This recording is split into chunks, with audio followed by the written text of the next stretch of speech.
Many rich people are good with money, which is how they got to be rich. People with a lot of money don't always live the way you might think they do. Instead, they tend to be practical and only spend what they can afford. They're always looking for ways to grow their money instead of, just spending it. You see, one of the strangest things about people is that we work really hard to make money, but then spend it on things we don't need. We say we don't have enough free time, but we'll work for months to buy something we don't need. The average American will have to work about 2 or 3 months a year just to make the payments on a new car with insurance, according to an article in the Wall Street Journal. I'm not surprised because I see that all the time. Ask yourself, how much money have you ever had to cross your hands? I'm sure it's a lot of money, but how much of it were you actually able to save? This is where the trouble begins. Most likely, not much, which is why so many people are in such bad financial shape. People say that how much money you keep is more important than how much money you make.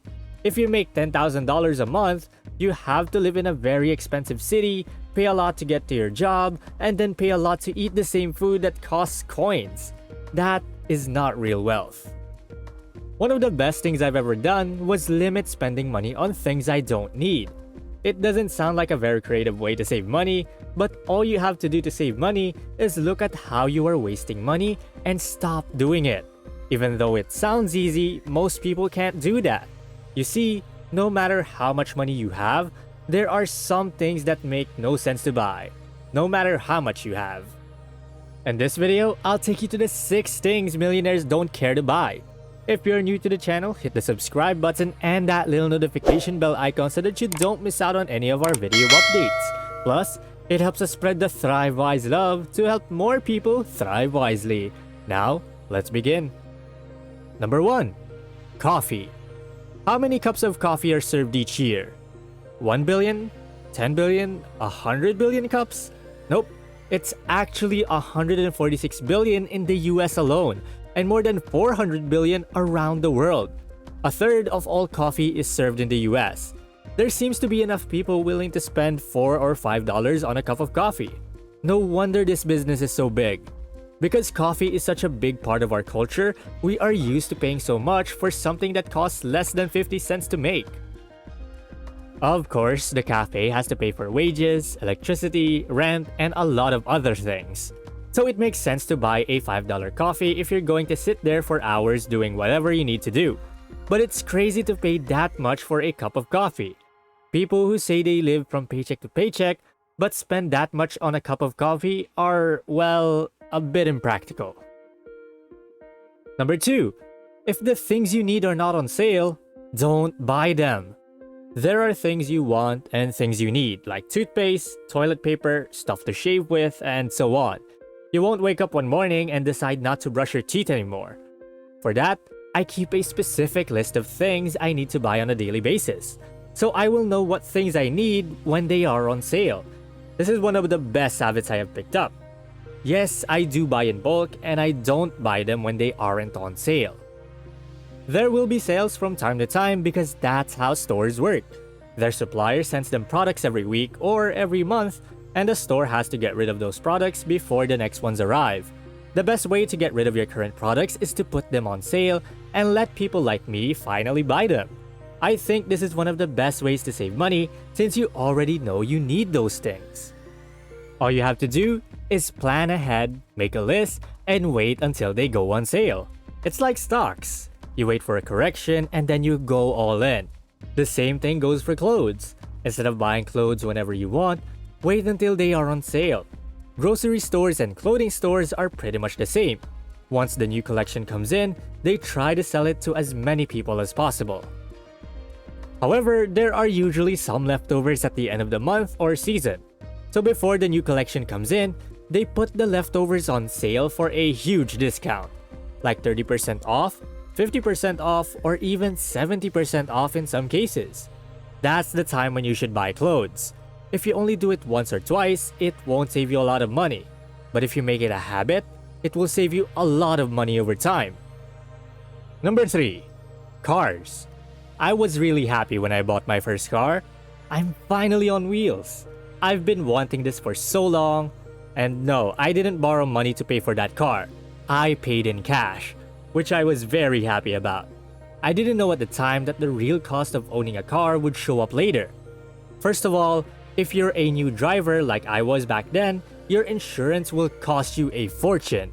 Then there are parking fees, gas, and the fact that a car is a car and sometimes breaks down, so you have to fix it.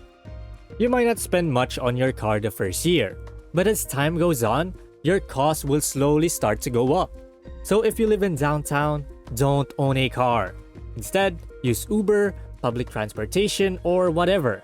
Buying a car is only a good idea if you live outside of the city, have kids who need to be driven to school every day, or have no other way to get around. Other than that, if you're a young teen or an adult who doesn't have kids, please don't buy a car. You'll save a lot of money that you can put to better use. Number 4. Unhealthy snacks and sweets. Everyone likes sweets, and telling someone to stop buying them is not something they would take lightly. However, the problem with almost all sweets is that they are unhealthy and expensive. Getting a coffee at Starbucks and a very unhealthy slice of cake will cost as much as a healthy lunch.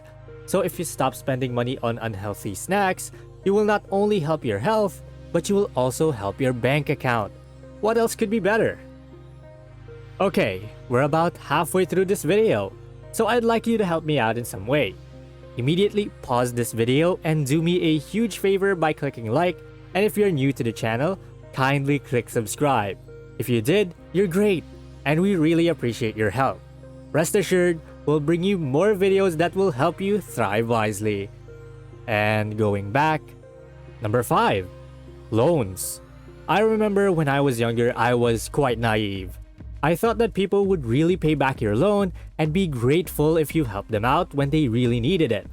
But it turns out that giving loans to friends and family means either 1, your money is gone and it will be returned to you a few years from now, or 2, you have to keep reminding them because they will never give it back on time. And that's not something anyone would want to go through. I have loaned friends and even family members thousands of dollars, and 80% of the time, they forget that they owe me money. I knew this person back in college. I gave him a few $100s because he couldn't pay his tuition fee. First, he never gave me back the money I lent him, and second, every time I saw him, he acted like he didn't owe me anything. Look, I'm not a greedy person, but if someone lends you money when you need it, have the courtesy to pay it back. No matter how rich you are, always remember that your money can't buy you decency. Number 6. Alcohol. It doesn't seem like you should worry about losing $15 here, $20 or $30 there. You should care about how much fun you're having with your friends, right? But have you ever thought about how much you spend on alcohol in 1 week? How about in a year? Let's say years from now. Have you ever tried to figure it out? Most likely not. But if you think about it, it seems like it's a very big number already. The Bureau of Labor Statistics says that Americans spend about 1% of their annual gross income on alcohol.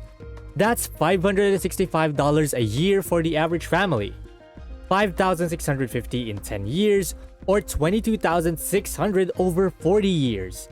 At first glance, that might not seem like a lot of money to many of you. But you have to remember that $565 a year is about $11 a week, which in many cities might be a price of a single drink. So it's not fair to compare the average cost since people who drink a lot usually spend a lot more than $565 a year. Some people spend more than 10% of their income on alcohol and then complain they don't have enough money to get by. I don't drink alcohol because I don't see any point in it. I don't see how it could make my life better, especially since I work every single day. I can't risk drinking because it's not about just that night, because you'll need some time to get back to your normal routine the next day. You see, if you just change your habits a little bit, if you are more careful about how you spend your money, if you wait for a sale or don't buy a car if you don't need one, if you could make your own coffee at home or stop eating sweets that are bad for you, you can save money instead of buying things you want. Just think for a minute how much money you could save in 1 month. You'll have all the money you need to invest all at once.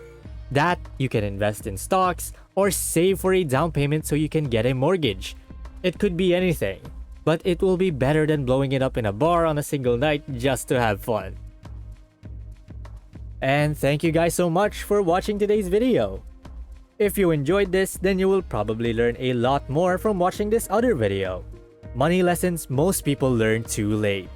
If you click on the screen right now, you can go and watch that. Do you want to learn more on how to thrive wisely? What videos would you want to watch next? Feel free to comment down below. And please don't forget to click the subscribe button to see more videos on how to thrive wisely. Till next time.